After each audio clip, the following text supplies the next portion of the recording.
Hello, everybody. And I'm really glad you came here to listen to my talk. Today we are going to talk about a very complex topic. We are going to talk somewhat about quantum chemistry. We are going to talk about quantum computers. We are going to talk about so-called NISQ era of quantum computing, which comes with its own set of challenges. And that means that the depth of the talk, of the topics we are going to cover, is pretty limited.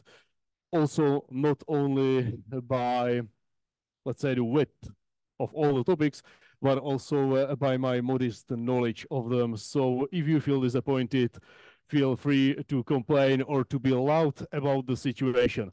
Frankly, it won't change a thing in my talk, but you will be relaxed. And that counts for something. So, what are we going to talk about? First of all, we are going to talk about the applications of quantum chemistry so that we don't think that it's only some weird subject and some guys who are writing like bad notation of vector algebra. Then we are going to talk about basically the potential of quantum computers and the HPC limitations so that we can see again that it might have at least some potential for the future and that we are not doing it just like that for fun and because we are paid for that, of course. Then we are going to talk about the formulation of the electronic structure problem, the very simple case with the stationary Schrödinger equation. And we are going to have a look at the quantum phase estimation and the variational quantum eigensolver, basically two, let's say, competing approaches to solve this eigenvalue problem, or at least to obtain the energies of the system.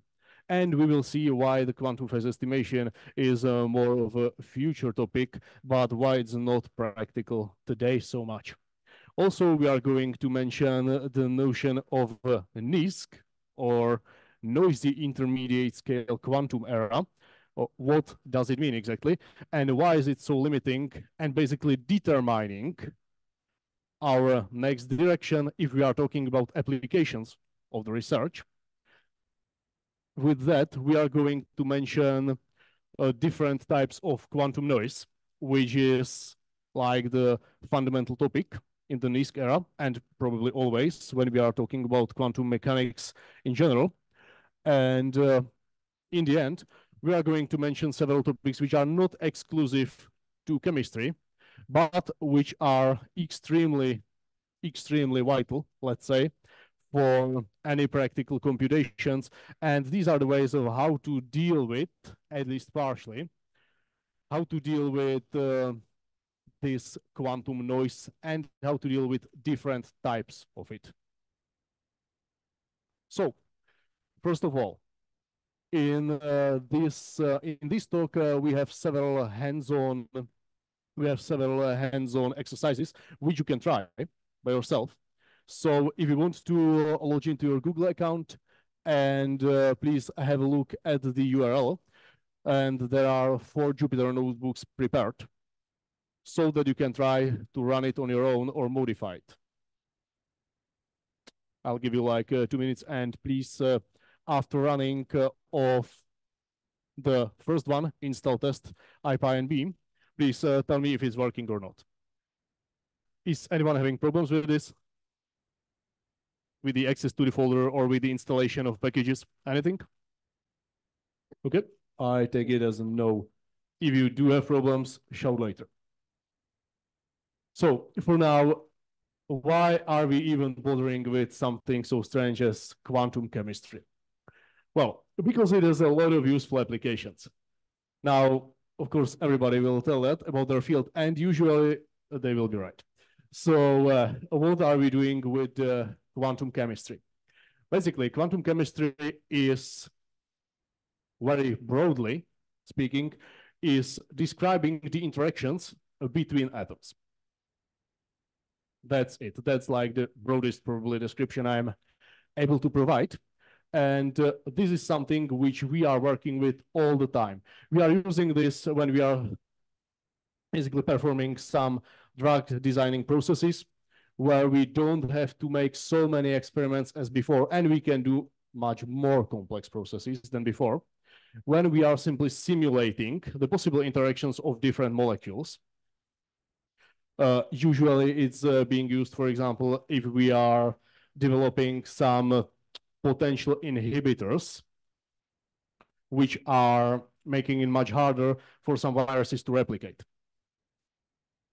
Usually these are like inhibitors of HIV proteases or something like that, which is extremely important and very complex to perform.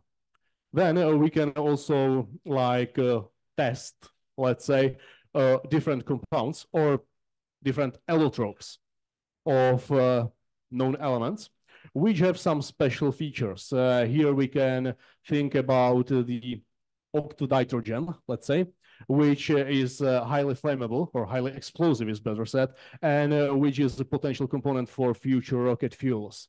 Also, we are using this in general for material science, or it is an extremely important field in the direction of plasma medicine, which seems to be a very promising field in several directions. One of them can be like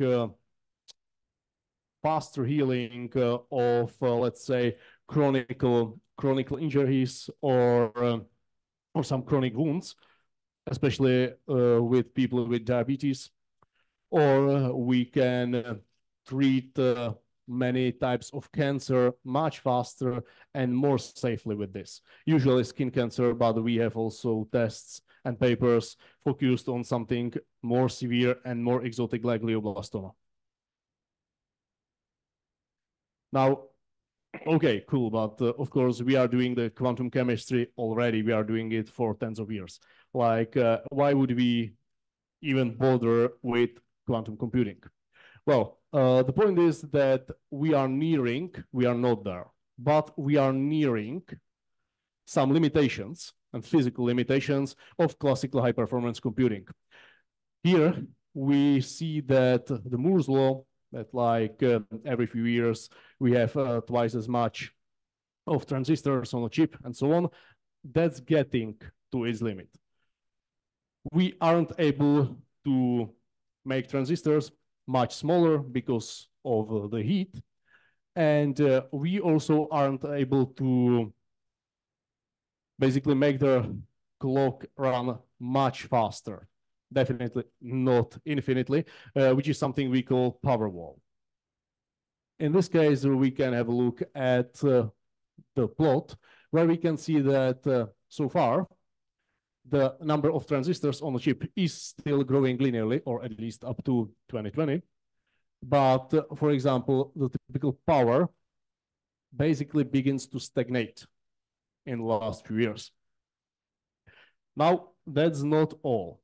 Also, with some problems, we have like true dependency of the operations so that it's basically impossible to parallelize it, or at least some parts of that. It's inherently impossible. And also, even if we do have some parallelization, it doesn't mean that the real simulation will be extremely computationally demanding, maybe rendering it literally infeasible. Okay, so our approach in the last few years was that we are basically getting a heterogeneous clusters with some accelerators, usually GPUs. The point with quantum computing is that the principle is exactly the same. We are going to use some other physical principles, and we are going to get basically another type of accelerators. And now, basically, why? Well, with quantum computing, we are going to use several different physical properties. As I've said, we are like consciously using superposition, and we are using entanglement, which can enable us to achieve something called quantum advantage, which means that we could, in the ideal case, achieve like the exponential speed up, because when we are linearly increasing the number of qubits we are using, we are exponentially enlarging basically the Hilbert space used to encode some vector of numbers, let's say. In other ways, we could literally see it as like hypermodern vectorization units or equivalent of nowadays vectorization units. Now, of course, the exponential speedup is maybe too optimistic, at least in general. So usually we are talking about superlinear speedup, considering the overhead and so on. We should, with more and more qubits, we should get better and better, let's say. But of course, not without any overhead, without any direction. Now, basically, are we sure that it will work with the advantage somewhere? Yes. We have several formal proofs for this. And this is proved for the integer factorization process by Shor's algorithm, which is probably the most well-known case. We also know, even experimentally, that it's working in this way for so-called boson sampling, where we have several experiments based on photon scattering process, which are proving this or which are showing this already. And also, we can see that we can sample the output distribution of random quantum circuits. Now, of course, this doesn't sound very practical, but we have at least proofs for specific parts and very good indices, albeit not full proofs, for many applications both in computational chemistry and physics. So that it seems that it will provide the quantum advantage in the future. And we will have the formal proofs probably much faster. Now, we are not there, except for boson sampling, and for very special use cases, we are not there in general, but we are getting to something called the NISQ era. We are going to talk about a little later. Now, with the quantum computing, I was mentioning the boson sampling, then I was mentioning some Shor algorithm and so on. Of course, there are several approaches to quantum computing which are dramatically different. Basically, we have three different branches of quantum computers, let's say, which are boson samplers, which are quantum annealers, and which are qubit or gate-based computers. The last category is the one we are going to be focused on for the rest of my speech. Now, the boson sampling and quantum annealing are not universal approaches, or not completely universal, but they have their own advantages. At least they are showing a huge promise in the way of experiments. Now, with the boson sampling, we are using boson scattering. We are performing this with different bosons. It should work in general, but the most practical is usually using photons. And basically, it means that we are computing expectation values of matrix permanence. Now, this sounds extremely impractical. I remember first time seeing this definition, but it's not, honestly. The point is that we can use the boson sampling to map it on a different graph-based problems like max-cut problem, vertex cover problem, or clique problem, for example. There are many of them, which are subsequently used to find some similar substructures in images, for example, and so on. The main advantage of boson sampling is that to implement this kind of computer, we are using just like a few physical resources, and it's pretty simple with a grain of salt, of course. Quantum annealers are pretty popular in the last few years because they were basically the first practically working computers. These are based on the adiabatic theorem. In other words, we start at the ground state of the system and we are slowly evolving it, utilizing its inherent stability, so that we have a large chance to stay on the ground state, simplistically said. With this, we are trying to avoid a lot of problems caused by quantum noise. which we need to compensate with the gate-based approach. Now, the quantum annealing is almost exclusively working with so-called QUBO, or quantum unconstrained binary optimization, which has still many applications. Now, yes, there are formulations how to use it for like many-body interaction Hamiltonians, but so far I'm not aware of any like hardware implementation of such an annealer. Gate-based programming is basically the forte of our efforts. This is something which is universal, and basically it is something where we hope for the quantum advantage to manifest itself in as many ways as possible. The point is that we are basically working with so-called quantum circuits we are encoding our data into. And these quantum circuits, which we will see in a moment, are composed of unitary operators, which are representing some unitary matrices, of course. The point is that according to quantum mechanics axioms, we are working with a reversible computing in this way. Now, what about the quantum bits? Basically, the physical part of our computer. Well, we can think of it very simply as, for example, some electron tied to the nuclei, of course, which can be in its ground state with the lowest possible energy, or in its excited state. When we put some energy into that these two states we will denote as cat 0 and cat 1. Now it's not cat like the animal, albeit I'm expecting somebody to mention Schrödinger here, but it's cat like K-E-T. It comes from another joke invented by Paul Dirac, who invented this special sharp bracket notation to denote like inner products. And he was so like invested in a joke that he called it, yeah, like there's a new kind of bracket. So it's really funny because the left part, which we don't have here, is bra, and the right part is cat. Cool.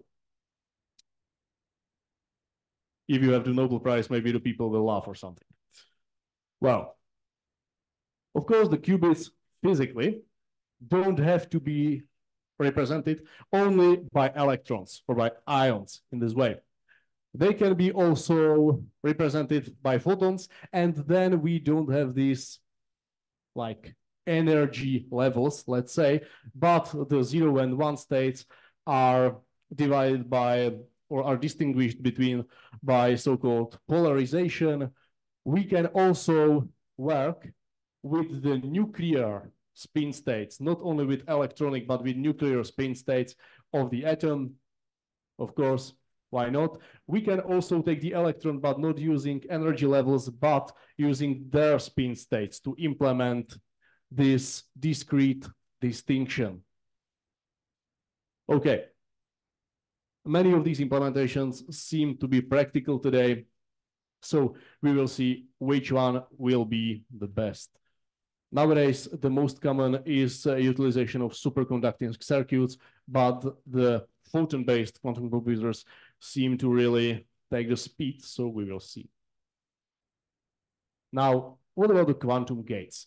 Basically, these are the unitary operators I've already mentioned, and we can think about them as the unitary matrices, which we can see here with some special notions of them. Now, in reality, these operations are realized via laser pulses or microwave pulses, and this is basically the completely different fields of quantum optics we are not going to go into here. And the quantum circuit, in reality, looks like this. For example, we initialize both quantum bits to cat 0. Then we make a so-called superposition by Hadamard gate. which means that we are basically applying this matrix. And then we have C naught, then we have some Pauli Z operator. In other words, it means that here we take the matrix Z Kronecker product identity, because there's nothing on the Q1, multiplied by the matrix representing C naught, which is this one. Then we have Hadamard Kronecker product identity, and then we have Kronecker product of cat0 and cat0, which looks literally like this. It's literally vector 1, 0. And then we will obtain such result. This is something which describes the state or the quantum state of our system. And we call it a state vector. We will talk about it a lot. Now, this state vector is encoding what we are calling probability amplitudes. In other words, it encodes the probabilities of the configuration, let's say, our state will be measured in. So here we can see that we would have like 4 different like variations, 0, 0, 0, 1, 1, 0, and 1, 1, denoting this cat, 0, cat 1. Yes. Here we see that for 0, 1, and 1, 0, we have probability 0, while we do have probability 1/2 and 1/2, being it the quadrate of the absolute value for 0, 0, and 1, 1. Here it was run on a simulator, and we can see that it works like that. Okay, now, is it like this simple? Will the computer take just the Hadamard gate and say like, okay, man, this is this pulse, yeah, like 2 milliseconds, come on. Not completely. It's being rewritten in much, much deeper detail before the computer is able to work with it. Because also the computer isn't able to do like any instruction we want from it, just like that in a straightforward manner. So we have the process called transpilation. We are not going to go into like much detail here, but the point is that the transpiler is something similar to compilation, let's say, where we take the user-defined circuit and rewrite it into a set of instructions the computer we are working on is able to perform. In other way, we can see this very simple circuit, we've already seen, by the way, and transpile it for IBMQ Keto. And we see that now we have some rotations about z-axis, considering so-called Bloch sphere, which is not so important, and that it doesn't seem completely the same. Especially, we can see that the Hadamard gate gets decomposed into 3 different instructions the computer is able to perform in reality. Okay, but you are here for the chemistry, I guess, not for the transpilers. So let's get to that. Basically, talking about electronic structure problem, EM is here, is in the most cases and always when we are starting with the topic, talking about the solution of so-called stationary Schrödinger equation. In this equation, we can see 3 different mathematical objects. We can see the H operator, which is called Hamilton operator or Hamiltonian, which encodes basically the information about the system we are going to solve. Then we can see this ket psi, which is the state vector. Basically, this is the vector of the probability amplitudes, usually, which encodes the probabilities of the system collapsing into the different configurations when measured. And here we can see the energy of the system. Okay, now talking about the Hamiltonian, in our cases, we are going to talk about this form, which is the Hamiltonian, which is quadratic at first, and at second, which is the Hamiltonian literally encoding the information about the electronic structure. So that the energy we would be talking about is the energy basically conjured by the interactions of the electronic structures of multiple particles, which are like repulsing themselves when they are overlapping and so on. Now here we have several problems we need to address. The first of them is mapping of the Hamiltonian to qubits, because this is in its very basic way a differential operator. We can expand it in some basis so that we obtain the matrix, but still we need a way how to literally encode it to the quantum computer. Also, we need to somehow work, usually, with this state vector. We need some object to represent it. Not always, but sometimes, in some approaches. For that, we will use something called trial function or NZs. And then the third problem is, like, if we can encode both of these objects, how to solve the system. Like, literally, we can see that we have some eigenvalue problem obtaining this energy, or some eigen problem in general, where we can obtain even some approximation of the state vector. Okay, so how to deal with this? Well, for now, we can have a look at the Google Colab, at the Jupyter Notebook number 2, where we can see the section about the electronic structure problem definition. Do you see the section, or is there any problem? Okay, cool. So now, here we can see that after installation of necessary packages, the first part will be definition of the Hamilton operator. So Hamilton operator can be defined in several different ways, and we are using the Qiskit package, of course. Now, what's the first one? The first one is its explicit definition in a way of so-called creation and annihilation operators. In general, it's so-called definition in a second quantization formalism. Now, how does it connect to this Hamiltonian? Well, this is an abbreviated formulation. These creation and annihilation operators are included in capital and lower e, which are like altogether called so-called excitation operators. We don't have the creation and annihilations here expanded because it would take too much space. But here, with this very simple example, we can have them. Fine. We will define it like this. We will define two spin orbitals, which doesn't matter much for our case. But we can see that we create something called fermionic operator. We can use it for more types of operators, not only for the Hamiltonian, which encodes the information about the system, and its eigenvalues are the values of the energy of the system, but we will stick with that for our purposes nowadays. Then, when we have this,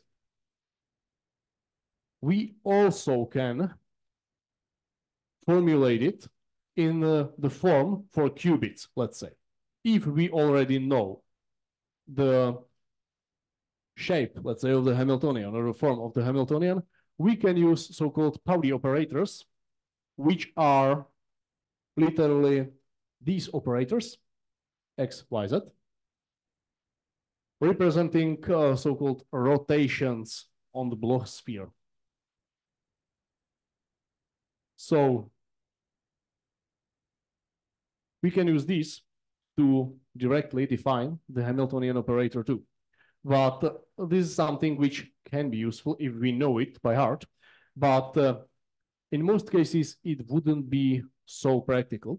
But we will have a look at another way. Now, if we do have the creation and annihilation operators, which we usually do because that's basically the encoding of our system, we need to rewrite it to the second form. And we usually don't want to do that by hand, even if we can, of course. So we can use a Qiskit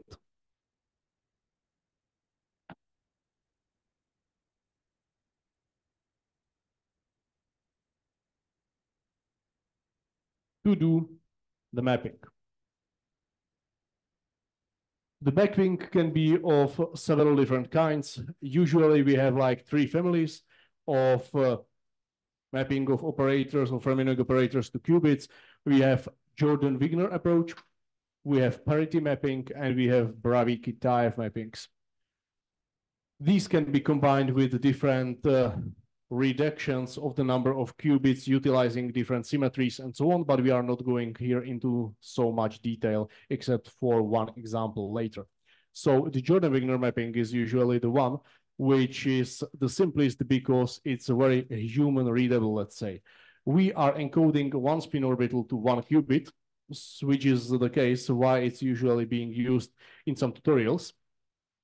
And here we can see that we've tried to map to qubits our first Hamiltonian defined by the creation and annihilation operators. And now it's surprising because, of course, it's the second one we were defining explicitly by hand. But okay, let's have a look at something more complex. Here we can see the Hamiltonian of the hydrogen molecule, which we are taking from a PySCF chemistry driver. And we can see that the operator is somewhat larger. So what now? Well, utilizing the Jordan-Wigner, we can see that we are using 4 qubits to encode the operator. And we still have quite a large number of different terms. Let's say we could use some symmetries to compress the information, like the parity mapping is using. So if we use the parity mapping, we can see that we are able to compress the information to only 2 qubits instead of 4.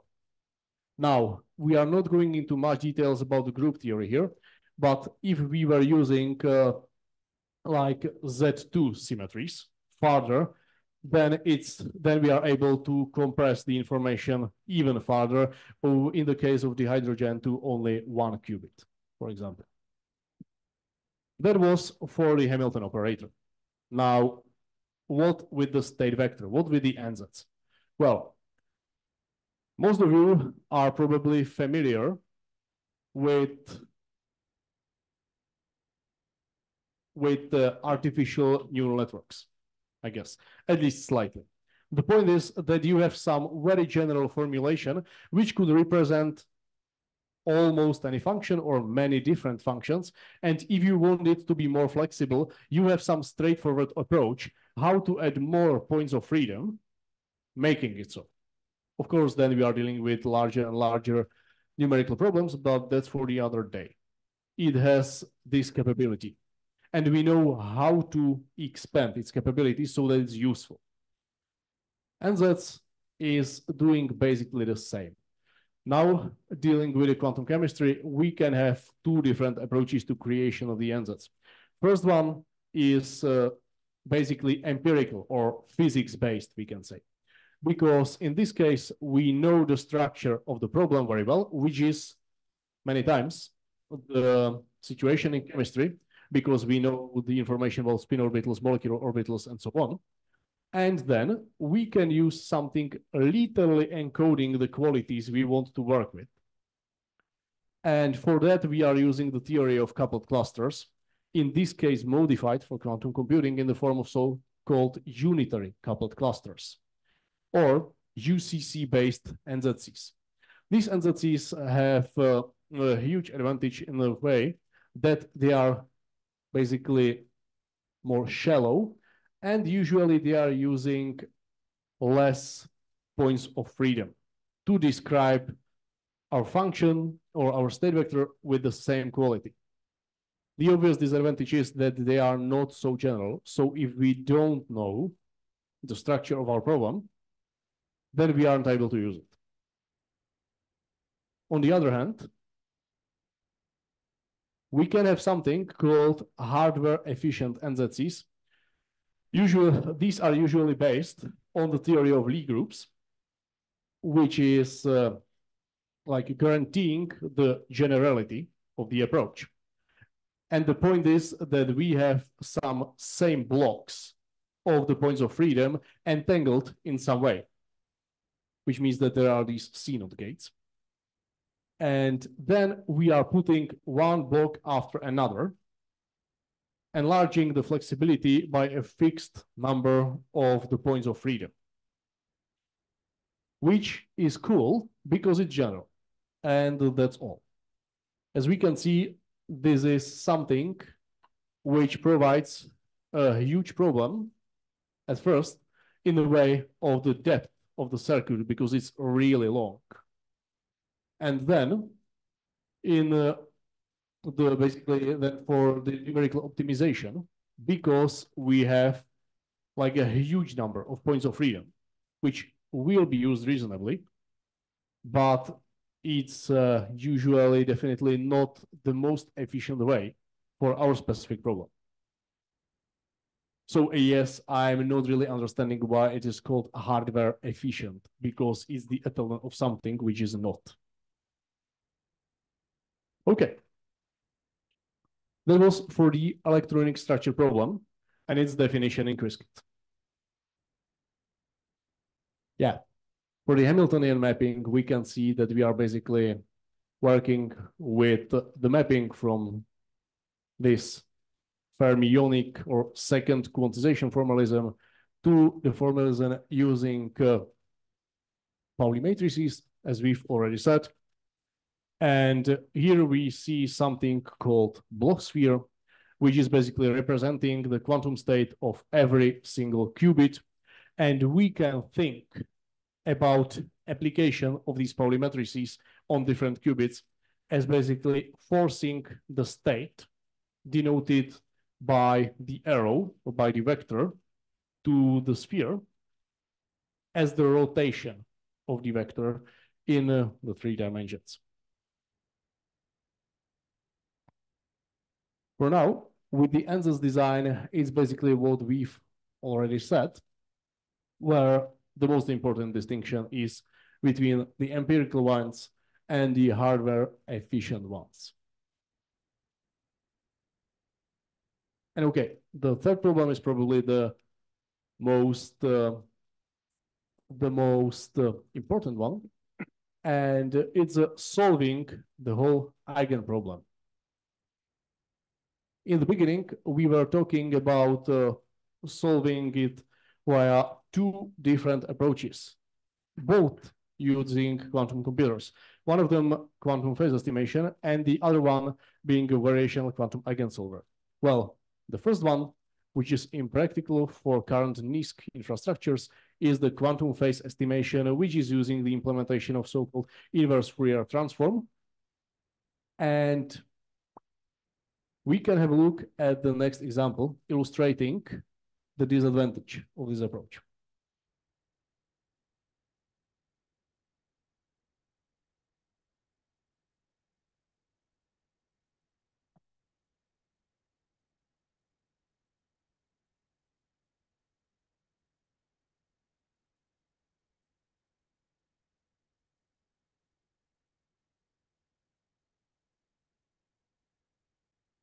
Well, here we can see that we define manually our Hamiltonian. For the purposes of our example, we don't use it, or we define it immediately in the qubit form, let's say, utilizing the Pauli operators.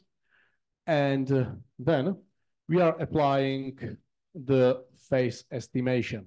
The point is that with this approach, we create some very specific circuit we need to measure several times. to obtain the so-called local phase, from which we are going to obtain the eigenvalue.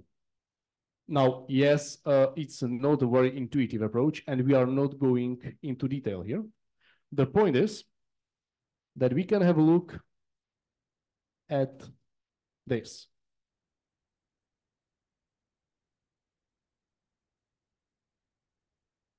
This is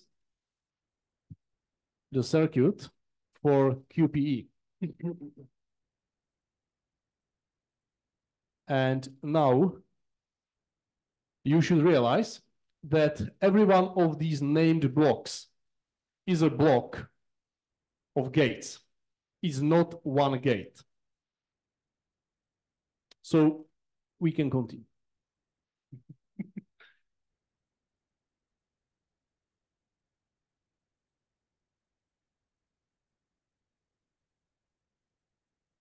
Yeah, we are there. Now, it's even worse. You can see the 10 qubits being here. Or sorry, 12 qubits being here. While only 2 of them are being used to encode our Hamiltonian. The other 10 are so-called ancilla or helper qubits, let's say, which we are using to increase the accuracy of our approach. The more qubits, the more accurate the result. And it's really demanding to get somewhat accurate result. So in this case, we will have huge problems stemming just from the number of qubits, and more huge problems stemming from the depth of the circuit, which is really scary. And that's enough, because with the current computers, we wouldn't be able to get any reasonable result. And in a moment, we will see why. But if we want to have a look, here we can see that the exact ground state is like minus 1.607, roughly 6067, while our approximated result is like minus 1.6076, which is pretty close. It's not really lying on the exact solution. But by the way, the exact solution is done by diagonalization of the Hamiltonian by Jacobi iterations. So it's not really exact, but it's very numerically close. And still, we are not really there. By the way, why do we have the theta value there? Because the QP by itself is computing so-called local phase, which is this theta. And this whole formula is representing, of course, the energy. So at first, we compute just the theta, and then we compute the full energy in a straightforward manner. Well, now, of course, we do have more practical approach, at least for our current situation, which is utilization of so-called variational principle. Variational principle is here under the Rayleigh-Ritz title,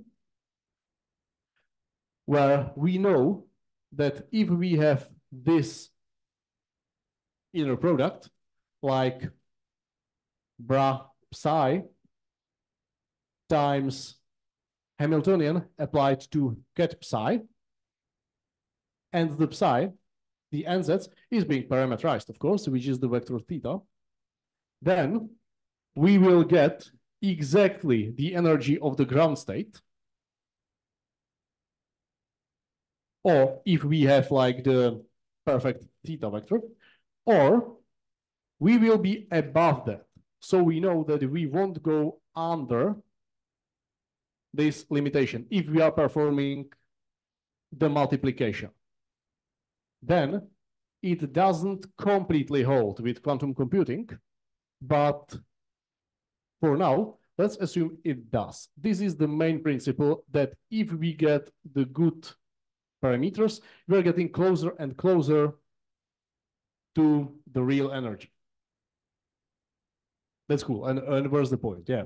So the point is that VQE is basically the embodiment of utilization of quantum processing units as accelerators, literally accelerators.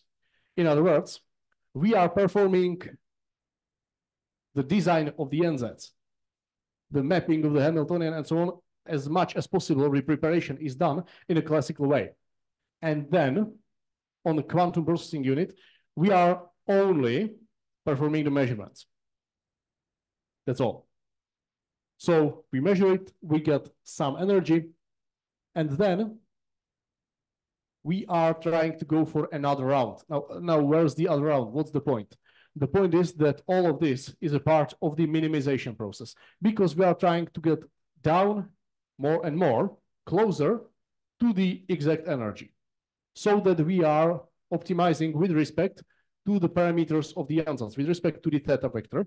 And basically, what the QPU does in this case is that it only helps us to evaluate the cost function for the given coordinates, for the given set of NZ parameters. That's all, which is cool, because the less we are using it, the less we have problems with quantum noise. We are going to get into in a while.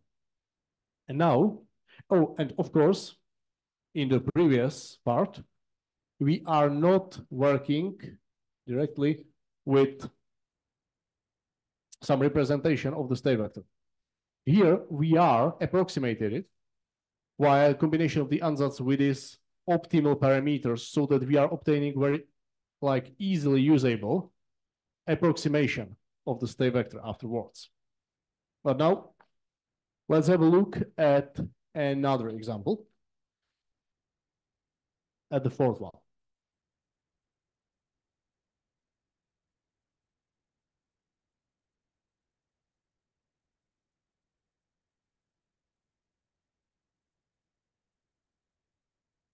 Here we can see that we have literally the same Hamiltonian.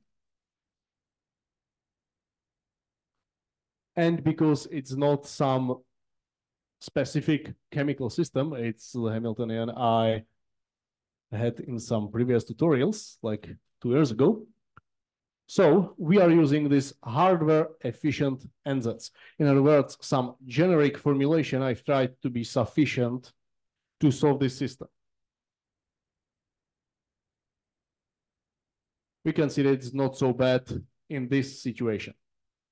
And now we can apply the already implemented VQE from Qiskit algorithms package. And we are using the SLSQP optimization approach.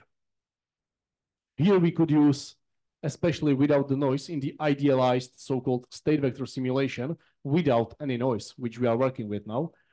There we could use basically any other optimization method. We could use Levenberg-Marquardt, we could use conjugated gradients, Broyden-Fletcher, whatever you think of.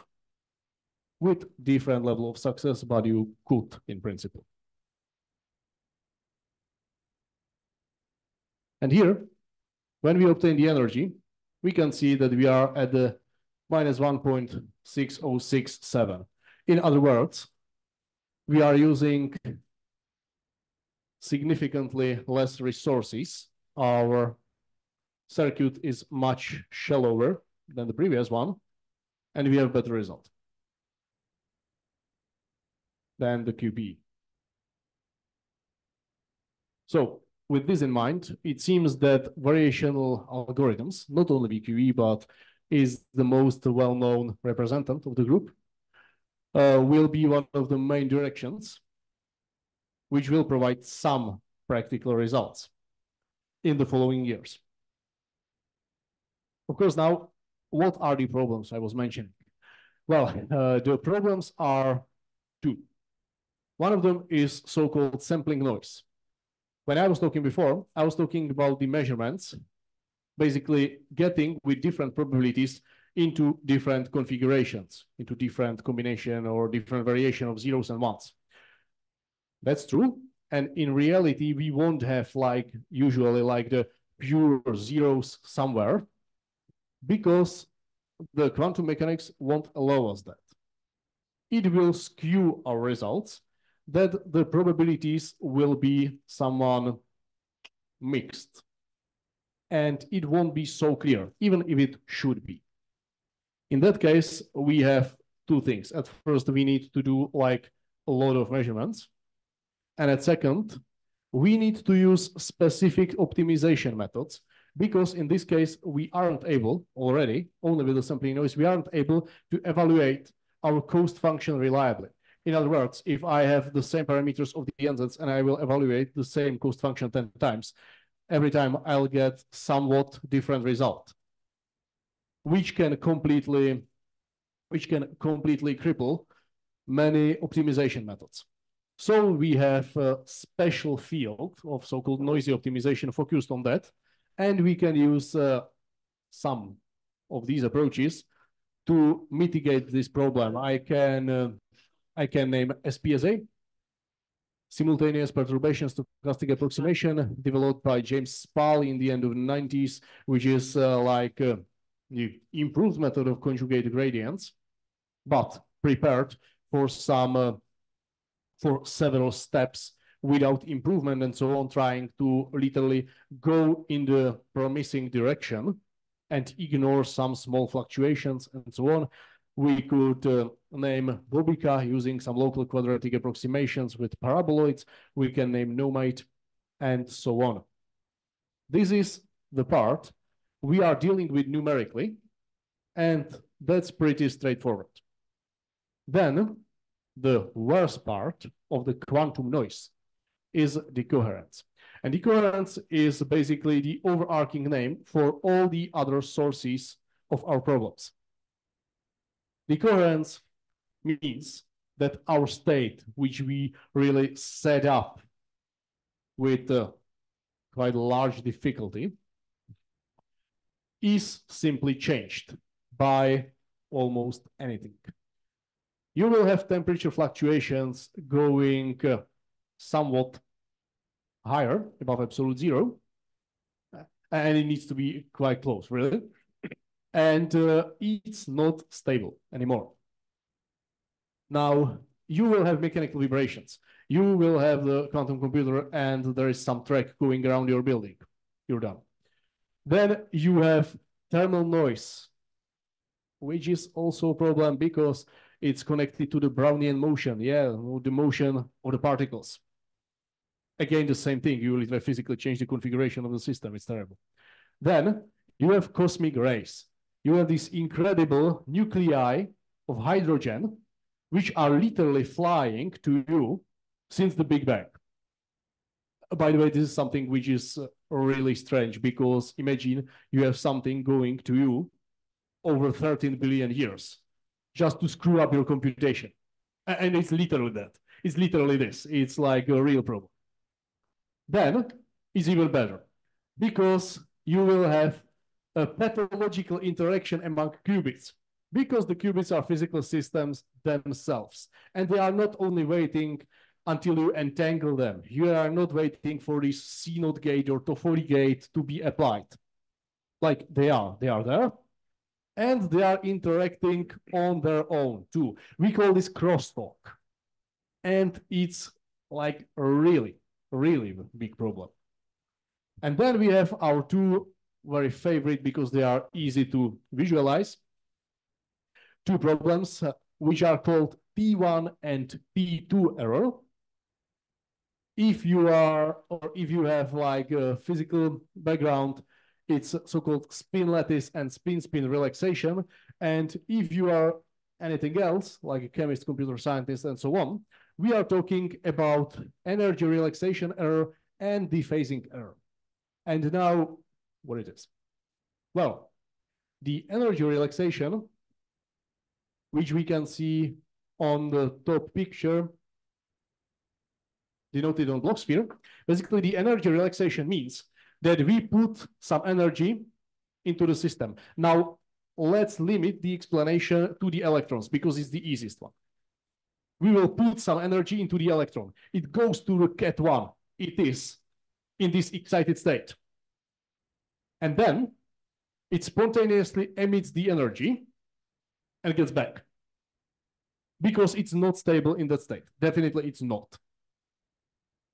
Now, how does it spontaneously emit the energy? Well, it does it all the time. And the pure energy being emitted, do you know what it is? Exactly. Thank you. It's photon. This is the principle we don't want in our computers, but it's there. But we want it in our light bulbs. Literally, we are putting electricity into the electrons. They are going to be excited and they are spontaneously emitting the photons so that we are basically like making light, which we are able to sense or to see from the electricity with this process, which is cool that it doesn't take so much time because then the light is basically immediate. It's not cool in here because it screws up our setup state. And almost immediately. In a moment, we will see what are the times in the state-of-the-art IBM computers. Then we have another error, which is so-called dephasing error. It means that the local phase, this theta, gets changed over time. If you have the block sphere, you can imagine the vector started rotating around the equator in one or another direction. And this is something which is not very intuitive, but it's something which is extremely prominent.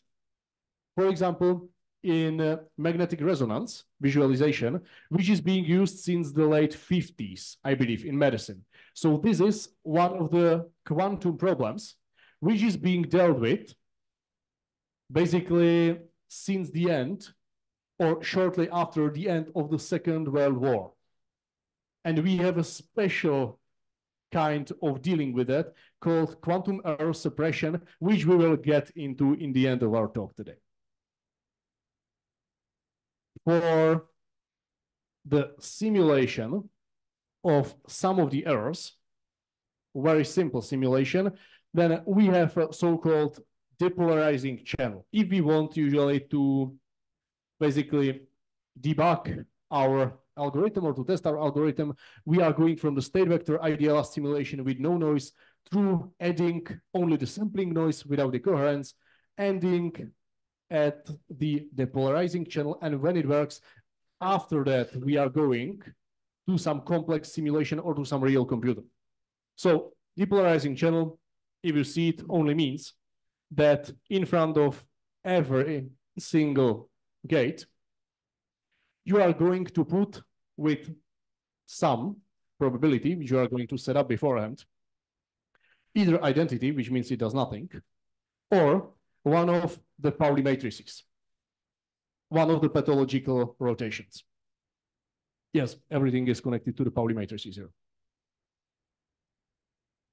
And now, speaking about all of these problems and the capabilities of the computers, it's not only about the number of qubits. Well, partially, obviously it is. And in December of 2023, there was launched Condor, largest gate-based quantum computer up to date with 1121 qubits by IBM. But it's not the only way, because why wouldn't we put there like 100,000 qubits? Well, if that would be practical, China has it already. Let's be honest. They would have like a huge, like whole buildings of qubits. But it's not practical because of the problems we are talking about before. They are limiting us. Only the crosstalk is enough. So now we are trying to measure the efficiency of the quantum computer in something more sophisticated than just number of qubits, because just by itself is not telling us much. So we came to the conclusion that the cool thing would be use so-called quantum value. And this is something which is encoding not only the number of qubits, but it's also including like the noise arising from the measurements, because when we are measuring, we are interacting with the system inadvertently, and we can do it in a better or worse way.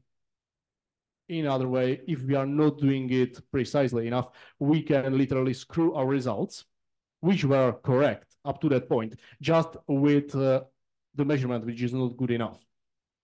Then we are having a look at the coherence times, which is this dephasing, or times up to this dephasing error and up to this basically photon emissions. We are having a look at the gate fidelity, which means of how precisely are implemented the different unitary operations with the laser or microwave pulses. And of course, we are monitoring the crosstalk. So we are basically taking the number of qubits, and then we are trying to incorporate all these pathological phenomena to see how well the computer is able to compute in reality. And this is something getting us finally to the NISQ machines. Like what it is? Well, it means noisy intermediate scale quantum, and it denotes the computers with 50 and more up to several hundreds of qubits. This was the definition by John Preskill, who also coined the term quantum supremacy. Now, you've probably realized that I'm solely using the term quantum advantage, which is interchangeable, but it's highly recommended nowadays because quantum supremacy was attacked several times as being insulted, as maybe implying like a race supremacy.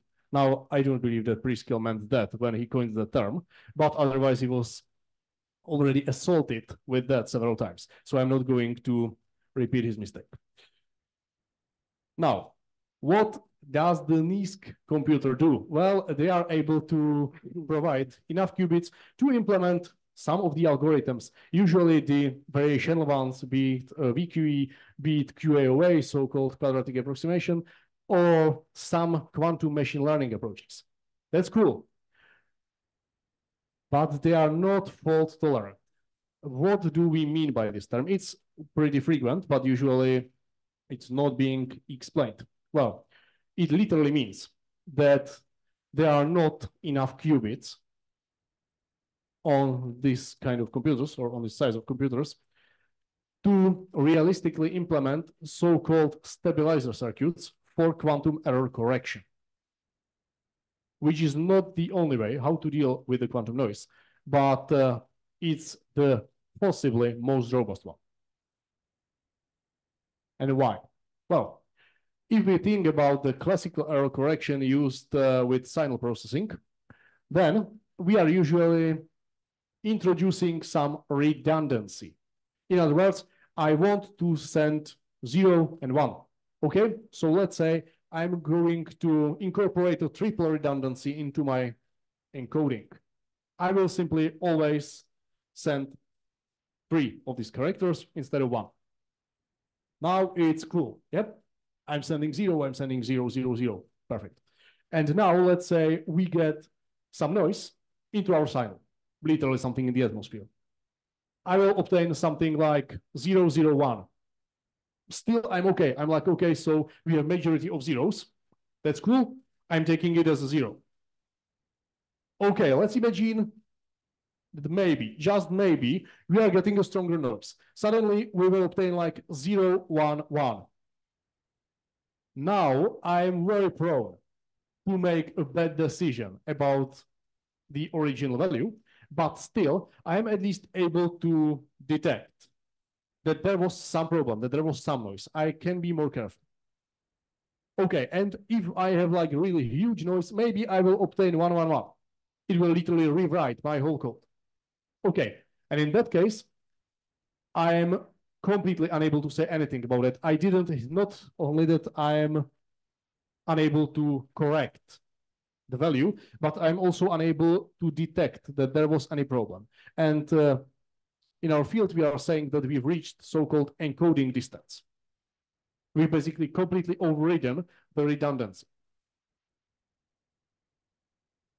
This is very similar to what we are doing here with several problems. Well, the point is that talking about the redundancy, we are not able to copy the quantum state. We have the so-called no cloning theorem. with this. What we are able is, if we have the specification in the beginning, we can create it like with our quantum computer. But if I have already encoded the state, then I'm unable to copy it. I can't just go here like read the state of the table and copy it to another table. It's literally impossible because I would always destroy the previous state. I would interact with it in the way I don't want. Okay, fine. But maybe we can at least check it out like on the run, yeah? Check, like read the state vector.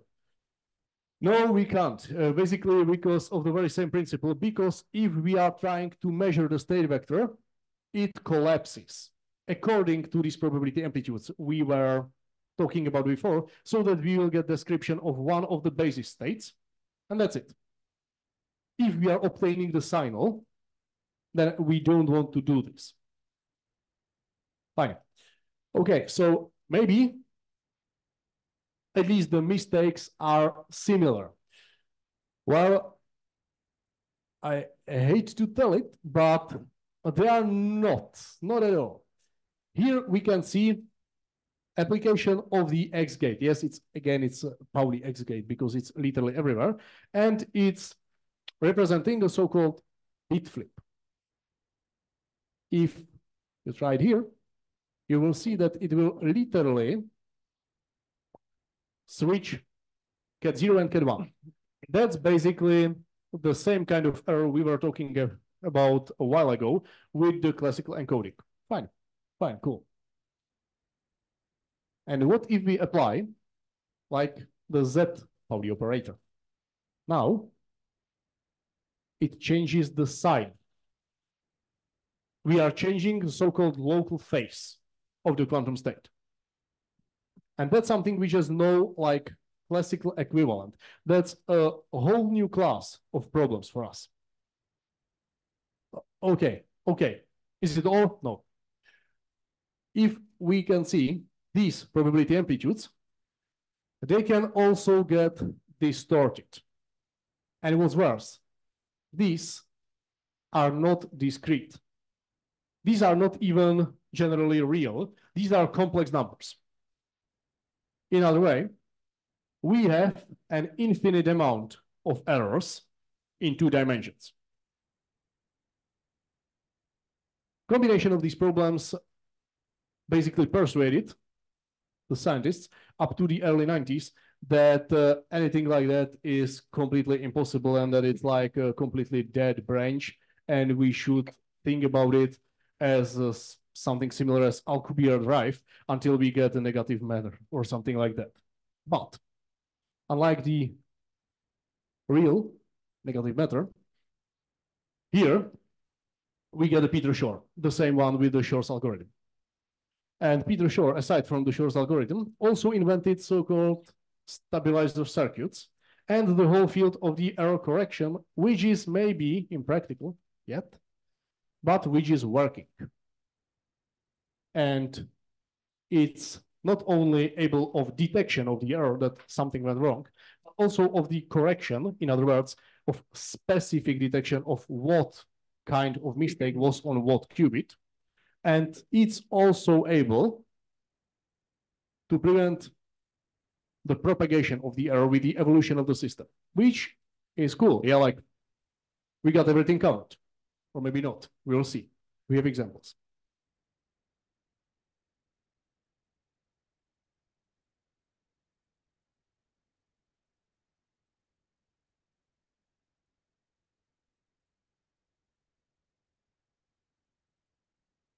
Here, we can see some circuit. The first block is the initialization to cat 0. Then we have some state we are working with, encoded.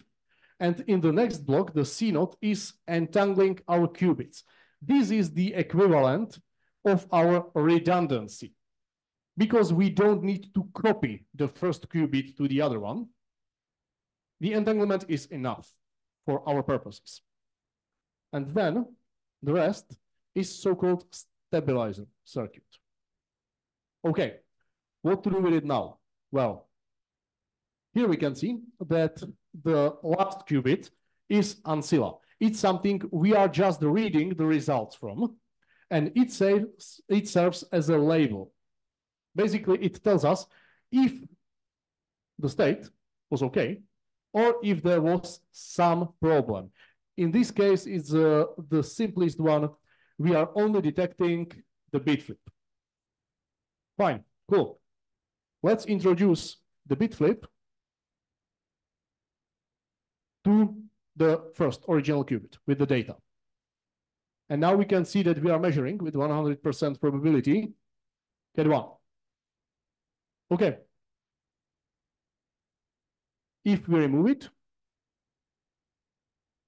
we have 0. We are okay. If we put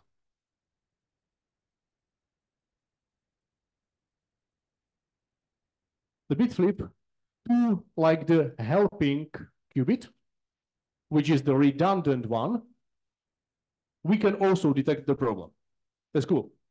Okay, and now let's have a look and put the error on both of the qubits. We are detecting nothing, literally, because now we've reached the encoding distance.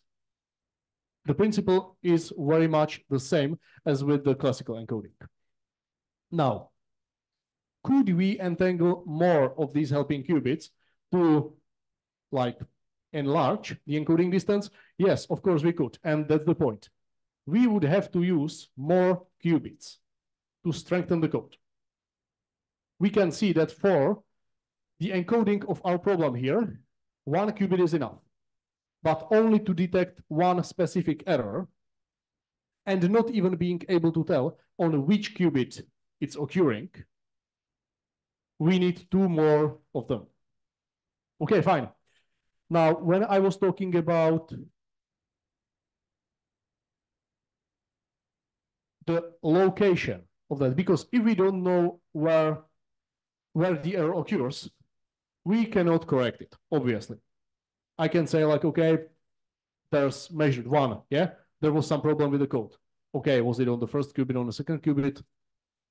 We can enlarge our stabilizer circuit and provide it with this capability. So, again, let's have a look. Now we have 0, 0. Let's put the bit flip on the first original qubit. We have 0, 1. Fine. Let's put it on the second one. We have 1, 1. Let's put it on the next redundant qubit. We have 1, 0. If we have only 1 bit flip error, we are able to tell the location. So we would be able to say what's exactly wrong and to correct the code. If we made more of these mistakes, suddenly we aren't able to tell the location, again, as with the classical approach, but still we see that there is some problem, some distortion. And again, if we put too many of them, we can reach the encoding distance and find nothing. Again, we could have more of the redundant qubits and strengthen our encoding, but that's it. Fine. And you can see that the circuit is also deeper than before. We have more gates, we have more qubits. Fine. And so far, we were only talking about the bit flip. What about the phase flip? Are we able to cover it? Of course we are.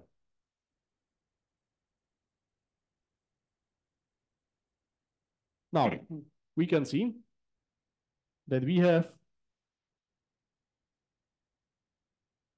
slightly larger circuit. Okay, fine. We have 0, 0, everything is cool. Let's put the bit flip. We have 0, 1. Okay, that's bit flip. Let's put the bit flip on another qubit. 0, 1, it's bit flip. And nothing else it can do in this form. Fine. What about the phase flip?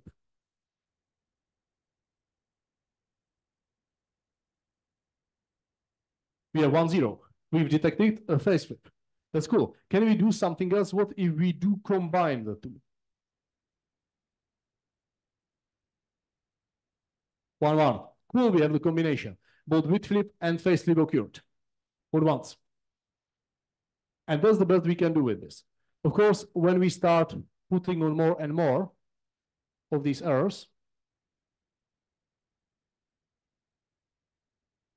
we are obtaining something we are not able to distinguish between.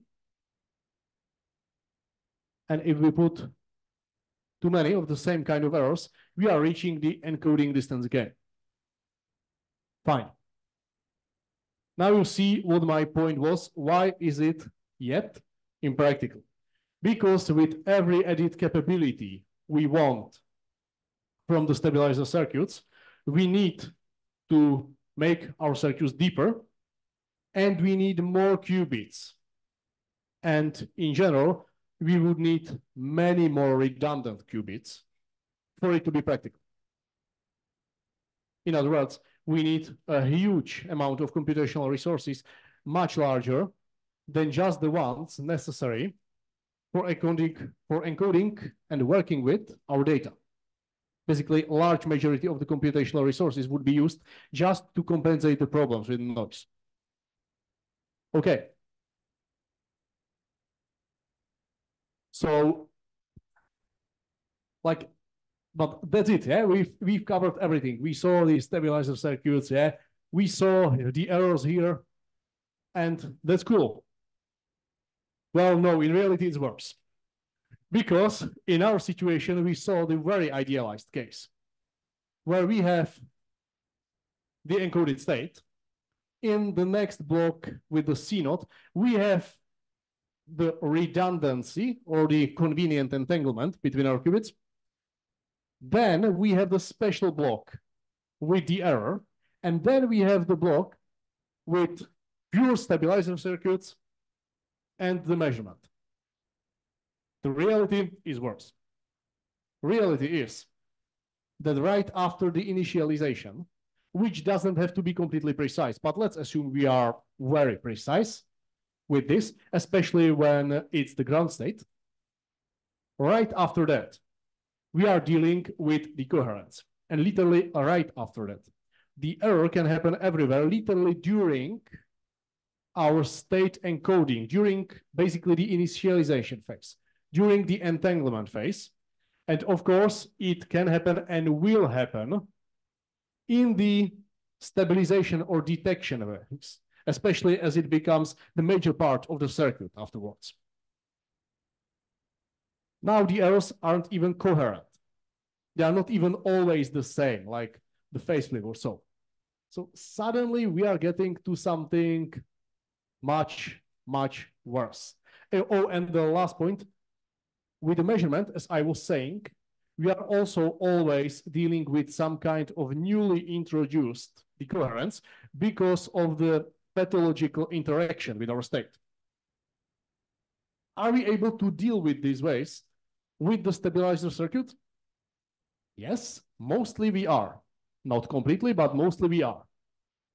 But for literally a terrible price, which we aren't able to afford right now. Okay, so basically, this should be the end of the talk, yeah? It's hopeless, and the only thing it's good for is making money, which wouldn't be so bad, honestly. But no, fortunately. The point is that quantum error correction is only one of the ways how to deal with the decoherence.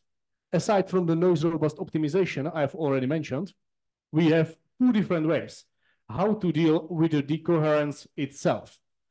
One of them is called quantum error suppression, which is the oldest field, basically, of some noise mitigation. And then we have something called quantum noise mitigation in general.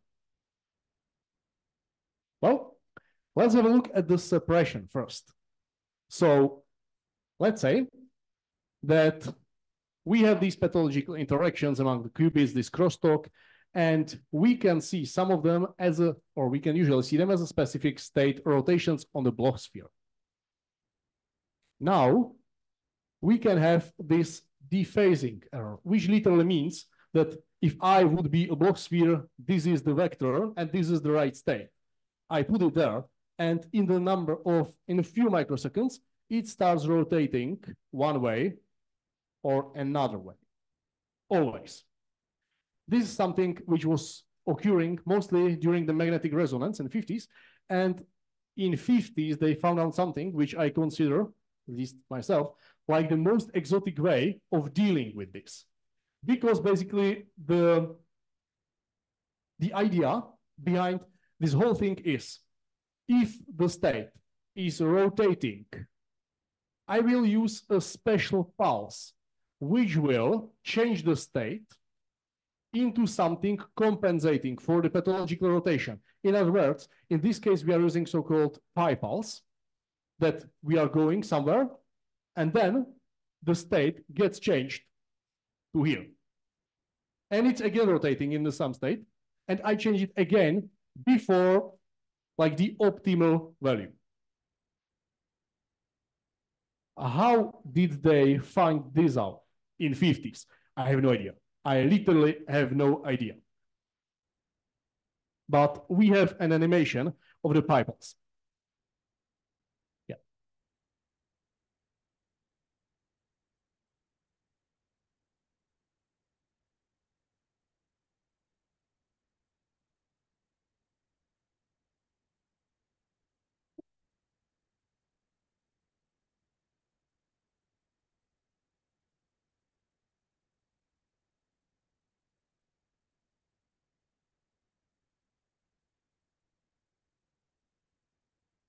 Talking about this, we have many other rephasing protocols because the situation is not always so easy.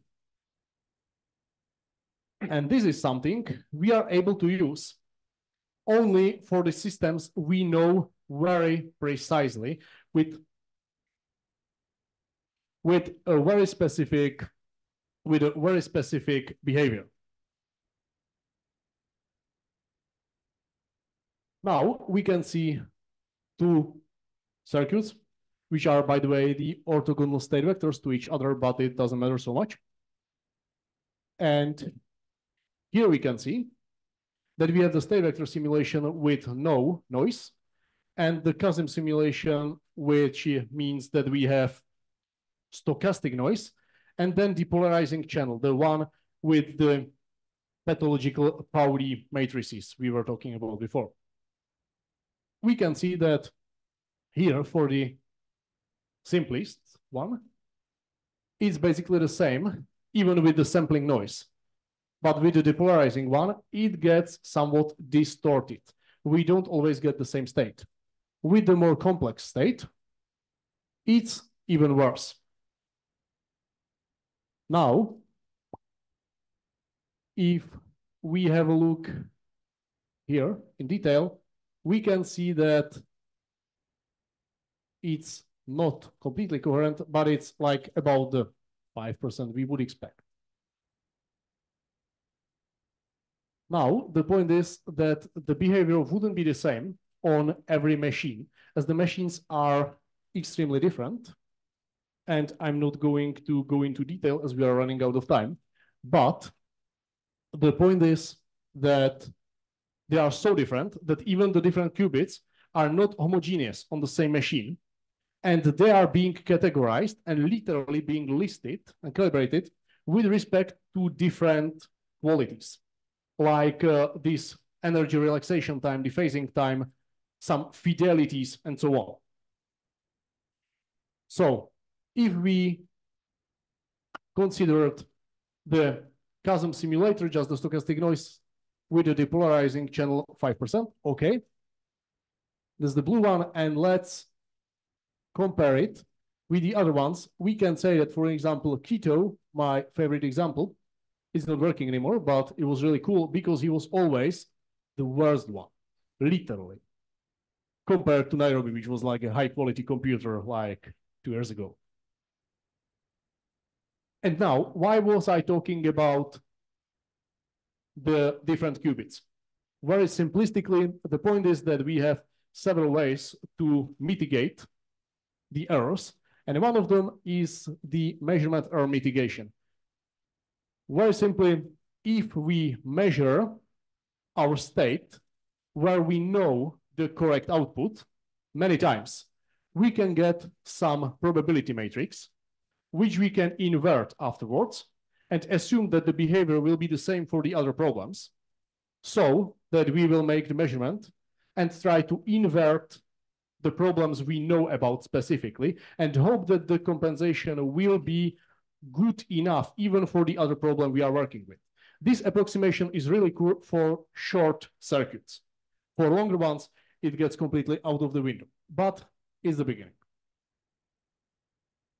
Here we can see the MIT is the mitigated one, which we can see is working at least a few percent. The next part is the zero noise extrapolation, where we can go. This is, by the way, the most popular way of mitigating the noise, because it means that we take our circuit and we introduce more noise in a systematic way, so that we usually use like some identity where we have some Hermitian conjugate matrix and we can triple our gates, for example, thus generating 3 times more noise. And we do this several times, so we know how much worse it was, and we measure the result. And we expect it to go in some trendy way upwards. And then we can extrapolate to 0 and hope for the trend to be maintained, to basically go close enough to like 0 generators of the noise. Again, it seems to usually work until the noise is too strong, because then it doesn't go in any trend, but it becomes a complete mess.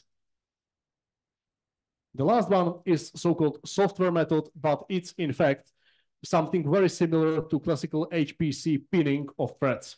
In this case, we simply take some qualities we need from our qubits and literally take the qubits which are interconnected or at least close to each other and which are basically promising in this way. So if we know we need quite a long energy relaxation times, then we take these specific qubits.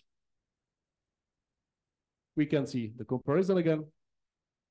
And basically, we are getting to the end. So the current situation is that the computers are still noisy, but they are getting to be large enough to be practical. So talking about variational algorithms, which are based on a hybrid processing and not so heavy on QPUs themselves, we would be probably able to use it for practical applications in like 1 or 2 years for very specific use cases. And finally, if you would be interested in the topic more in depth, especially in the development of new versions of variational quantum eigensolvers, you can have a look at SAO VQE method and my implementation or my project, where I'm the main developer among several other people. And maybe you can write some papers about it also. Thank you very much for your attention. I would like to ask you for your questions. Now it's time to grill him.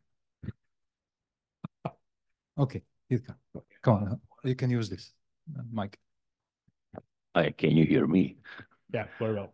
Okay, I'd like to get back to variational quantum eigensolver, where it's example number 4. Example number 4. Yep. Yeah. It's where the last point. Yeah, this is the where you use compute minimum eigenvalue. So is it possible to get to know how many iterations has been done? Because there are some iteration process, right? So how we get this number of iterations? That's a cool question, more like programmer one, but why not? Yeah. In this case, we need to monitor the working of the optimization process. In this case, especially of the SLSQP function. Now, as the methods are working in a different ways, usually you can have, like, for example, one cost function evaluation per iteration or multiple of them, as with particle swarm optimization, for example, it's good to make a so-called callback function, which can be passed, especially into these NumPy-based optimizers, which means that with every step of the optimization, it gets called and writes down some information. Usually, I'm using this if I want to know the number of cost function evaluations and of some specific iteration in the solver. So in short, implementation of callback function and providing it into the constructor of the optimizer. Okay, so how many iterations has been done in this case? How you in order of are there tens or hundreds? That's a good question. Honestly, I'm not sure. I would say that here it will be a few tens of SLS QPS. The situation is pretty pretty easy. But okay, thank you. And maybe another question. Yeah, of course. Okay, so I was wondering, you were talking about dephasing error, and there were times T1 and T2. Yep. So these are times, right? So they are. Yeah, how long they are approximately? I mean, in. That's a great question. Yeah, because a lot of people they don't have an idea, you know, because I think they are a really short time, but we don't need to talk about it approximately. So, because it's something so prominent that you are literally obtaining it with the description of your quantum computer. So, for example, one of the newest ones, IBM Brisbane, we can see that T1, which means time, up to the energy relaxation, oscillates from, let's say, 53 to 405 microseconds. Microseconds, okay, thank you. With the median being over 200. Okay, thank you very much. Yep. So it's also because it's also connected to frequency of domain decoupling, right? So domain decoupling should be done really fast because the dephasing time T2 is about maybe 100 or 200 microseconds. So the decoupling should be done every 100 microseconds. Exactly. The decoupling protocols are being repeated in a very specific intervals. And usually it's not so easy to use them, which is why it's not being used usually in these tutorial examples instead of like zero noise extrapolation, which is easier to fit for your case, because in this you literally have to have like a very in-depth investigation in your specific hardware and in your specific application, so that you are able to rely on the repetition of the error pattern. Yeah. So because when this frequency this frequency is too long, I mean it should create some interference probably. Yes, yes, exactly. You need to be precise. Yeah. So it and you need to have like a huge knowledge. It will be much worse than without decoupling. Yes, that's true. Also, the error has to be really repeating itself, and it has to be prominent enough. Let's say it can't be like just some random noise, but it has to be really prominent, which is exactly the case with the magnetic resonance, where it's really typical pattern of the problem. Okay, thank you very much for your answers. Yeah, thank you for the question. Okay, thank you for the question and also for the answer. Next question. Okay, please go ahead. Thanks for the nice talk. I have a question about your quantum phase estimation algorithm. Yep. So you mentioned that the error decreases using more qubits, more auxiliary qubits. Yep. So how many of them do you actually need to reach something like chemical accuracy, since we're looking at chemical systems? Well, it's not so easy because in this case, you are getting to, even for the hydrogen, if I'm not mistaken, to several tens of them. Now, I don't remember the exact number, maybe Sylvie does, because we were computing this some time ago. Well, I believe for not the dihydrogen, but the like example that you had, it was about 75. Yeah. For the chemical accuracy. Yeah. So for some reasonable molecules, I would expect it to go up to several hundreds.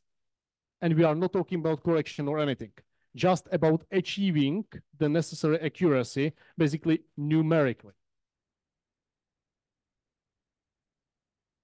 Thank you. Okay.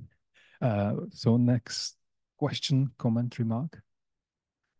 Okay, so here in person, we have no more questions at the moment. So I would like to see if there are some questions in the chat. There are no online questions. Then there are no more questions at this moment. Then I would like to thank you once again.